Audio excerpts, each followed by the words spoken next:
नमस्कार मंडळी, कसे आहात? स्वागत आहे तुमचं आपल्या YouTube चॅनलवरती। तर आज आहे होळी निमित्ताने तुम्हा सर्वांना माझ्याकडून खूप खूप शुभेच्छा। तुम्हाला तर माहितीच आहे आपण होळी का साजरी करतो। वाईटावरती चांगल्याचा विजय म्हणून होळी साजरी केली जाते। सकारात्मक काही बाजूला सारून आपण नवीन कशाची तरी सुरुवात करावी यासाठी देखील आपण होळी साजरी करत असतो। त्याचप्रमाणे होळीपासूनच वसंत ऋतूची सुरुवात होते, त्यामुळे आपण वसंत ऋतूच्या आगमनासाठी देखील होळीचे स्वागत करत असतो। तर आज आहे होळी आणि माझे आता सगळे काही काम आवरलेच आहेत। बाकीचं तर सगळं आवरलंय आणि इकडे नाश्त्यासाठी ना मला आता फक्त खिचडी बनवायची, कारण आज गुरुवार आहे, त्यामुळे मग नाश्त्यासाठी खिचडी बनवायची। खिचडी वगैरे बनवून घेईल आणि दिवसभरात बघू कसं काय काय होते ते पण मी तुमच्यासोबत शेअर करते। चला तर आता खिचडी बनवून घेते। त्यासाठी ना बटाटे वगैरे इकडे उकडून ठेवले, ते मगाशीच उकडले होते। शेंगदाण्याचा कूट पण बनवून ठेवले आणि इकडे हिरवी मिरची पण कट करून ठेवली आहे। तर पटकन खिचडी बनवून घेते।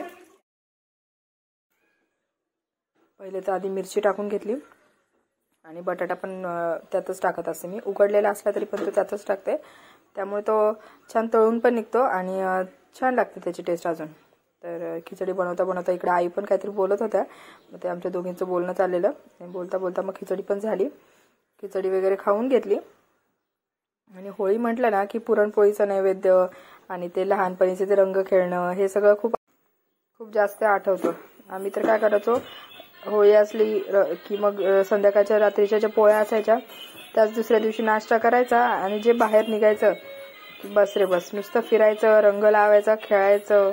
आता वाजले दुपारचे 2 आणि माझे सगळे काही कामं तर आवरले, ते जेवण वगैरे पण झाले सगळं आणि आता संध्याकाळच्या स्वयंपाकाची तयारी करेल। तर संध्याकाळी स्वयंपाकात आज काही पोळ्या वगैरे बनवणार नाही, शक्यतो होळीसाठी पोळ्याच बनवतात, पण आज मी काही पोळ्या बनवणार नाही, कारण इकडे घरी फारसं कोणी खात नाही पोळ्या, त्यामुळे मग म्हटलं। आणि आता मकर संक्रांतीच्या वेळेस पोळ्याच केल्या होत्या, त्यामुळे आता सगळे म्हणतात की नको, मग थोडंसं वेगळं काहीतरी बघते काय बनवायचं ते, आणि तसं मग तुमच्यासोबत ते पण शेअर करते। मटर पनीरची भाजी बनवली आहे। स्वयंपाक तसा रेडी झालाय, फक्त खीर बनवायची राहिली आहे। तर खीर पण बनवून घेते आता। इकडे दूध उकळायला ठेवलंय आणि इकडे ड्रायफ्रुट्स वगैरे हे करते आणि शेवया पण भाजून घेते। इकडे मटर पनीरची भाजी बनवली, वरण भात वगैरे सगळं तयार आहे, फक्त आता खीर बनवायचं वगैरे कट करून ठेवलंय। फक्त आता ज्यावेळेस भजी तळायच्या टायमिंगला याच्यात बेसन पीठ ऍड करते आणि मग ते तळते, नाहीतर मग त्याला जास्त पाणी सुटतं। मी आधी काय केलं, खीर बनवायची होती म्हणून मग एका बाजूला दूध त्यात थोडंसं पाणी टाकून आहे ना ते उकळायला ठेवलं होतं। तोपर्यंत मग इकडे तूप काढून घेतलं आणि त्यामध्ये ड्रायफ्रुट्स वगैरे तळून घेतले आणि ना तिकडे होळी पेटायची वेळ झाली होती, पण इकडे माझा काही स्वयंपाक आवरलाच नव्हता, मग त्यामुळे ॲट ए टाइम आहे ना दोन्ही बाजूला दोन्ही कामं करायचं चाललं होतं। मग तोपर्यंत ना भजीसाठी पण कांदा वगैरे जो चिरून घेतला होता ना त्यात पण पीठ वगैरे ॲड करायचं होतं, तर म्हटलं ते पण करते आणि एका बाजूला शेवया पण भाजून घेतल्या।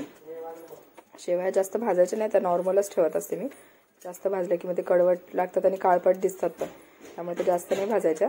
थोड्याशा शेवया वगैरे पण भाजून घेतल्या आणि ते साईडला करून घेतलं। तोपर्यंत मग कढई पण ठेवून दिली, म्हटलं भजी पण एका बाजूला होऊन जातील, खीर होता तोपर्यंत मग भजी पण बनवून घेतले। आणि बेसन पीठ आहे ना नंतर काय ॲड करायचं की त्याने ना जास्त पाणी सुटत नाही आणि भजी पण छान कुरकुरीत राहतात। आणि महत्त्वाचं म्हणजे भजी कोणतेही असू दे त्यात कोथिंबीर टाकायची, त्याने ना टेस्ट खूप छान येते भजीला। ते पण सगळं मग आवरलं, तर भजी वगैरे एक साईडला बनवायचं चालूच होतं आणि मग म्हटलं आता ना वेळच नव्हता अजिबात, म्हटलं मग आहे ना पूजेची थाळी वगैरे तयार करून घ्यावी, म्हणून मग आहे ना ते पण सायमल्टेनियसली चालले होते आणि नैवेद्य पण भरून घेतला तसंच मी। मग तेवढा वेळच नाही भेटला, आवरायचं होतं, साडी वगैरे पण घालायची होती ना, मग त्यामुळे म्हटलं की एका बाजूला पटापट सगळं केलं, मग तोपर्यंत स्वयंपाक वगैरे आवरला। तर इकडे माझं सगळं आवरून झालंय, स्वयंपाक पण तयार झालाय सगळा। जेवणामध्ये मी पनीरची भाजी वगैरे केली आहे, साधं जेवण बनवलंय, पुरणपोळ्या काही केल्या नाहीत। तर आता इकडे सगळं आवरले, साडी वगैरे घालून झाली आहे, नैवेद्य पण भरलाय। आता शौर्य उठतोय, शौर्य झोपला होता, शौर्य उठतोय आणि हा शर्विलचं तर आवरले सगळं। चला तर मग आता तुम्हाला दाखवते आमच्या इथलं होळीची पूजा।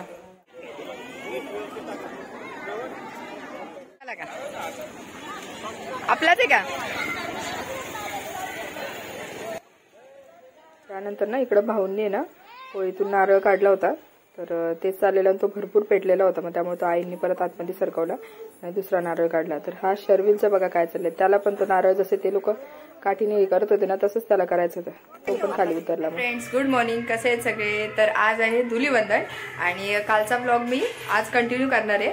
तर आहे ना आजचं तर काही आवरलं नाहीये, म्हणजे जेवण वगैरे काही बनवून झालेलं नाहीये, नाश्ता पण केलेला नाहीये. पण आमच्या इथे खाली आहे ना होळी साजरी केली जाते, तर डीजे वगैरे सगळं लावलेले आहेत.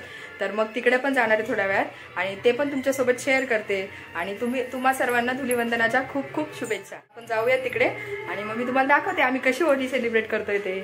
तर माझ्यासोबत बघत राहा.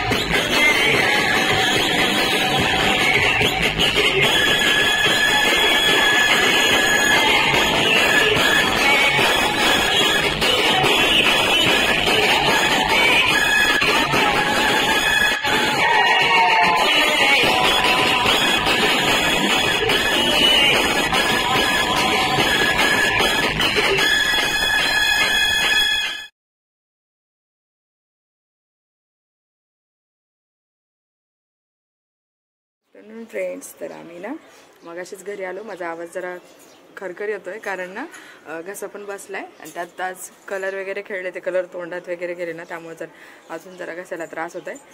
तू खेळला कलर? खेळला तू कलर?